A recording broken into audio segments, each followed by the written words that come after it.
కిలిమి కిలిమి డిబక డిబక ఒసే మాయావి Google location finder దొరకబట్టి Modi అని పెద్ద మనిషి ఎక్కడున్నాడో కనుక్కోము. ఏమిటి ఎర్రనొస్తున్నదా?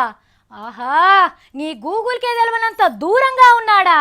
అయినను పర్వాలేదు, ఇవాళ నా తీన్మార్ వార్తలు చూసేటోళ్ళ కోసం ఆ పెద్ద మనిషి ఎక్కడున్నాడో దొరకబట్టి నా వార్తలలోకి తీసుకొస్తా. ఓం భీమ్ గూగుల్ శాటిలైట్ మ్యాప్ ఆవాహయామి. ఓం భీమ్ తా. మోడీ సార్ మళ్ళొపరి దేశాలు తిరగ పోయిండు కదా. ఇగో మారిషస్ అనే దేశంలో గంగా తలవ్ అనే నది పక్క పొంటున్న శివుని గుళ్ళే గిట్ల లింగానికి అభిషేకం చేసి పూజలు చేసిండు. మంచిగా చూస్తున్నారా సారు మెడల రుద్రాక్షమాల.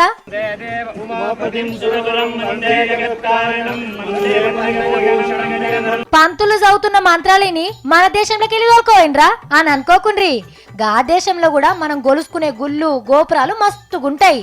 అటెంక గంగమ్మ తల్లికి పూజలు చేసి పెద్ద చెంబుతోని నీళ్ళెత్తి పోసిండు మోడీ సారు.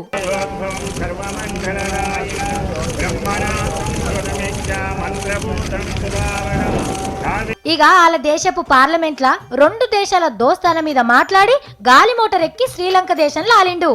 ఆడ సార్ని మంచిగా ఎదుర్కొన్నారు. ఇక అప్పటికే పొద్దుపోయే వరకు తెల్లారంగానే మాట్లాడుకుందామని ఎక్కడోళ్ళు అక్కడికోయిండ్రు.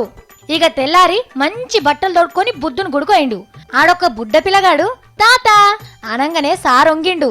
పిల్లగాడు సార్ మెడలో దండేసిండు. పిల్లగాడిని తోలుకొని లోపట్టుకోయి ఈడ సాములకు వరుసగా భిక్ష పెట్టి దండం పెట్టిండు. అటెంక ఒక అర్రెలకోయి కళ్ళు మూసుకొని జరసేపు ధ్యానం చేసి వచ్చిండు.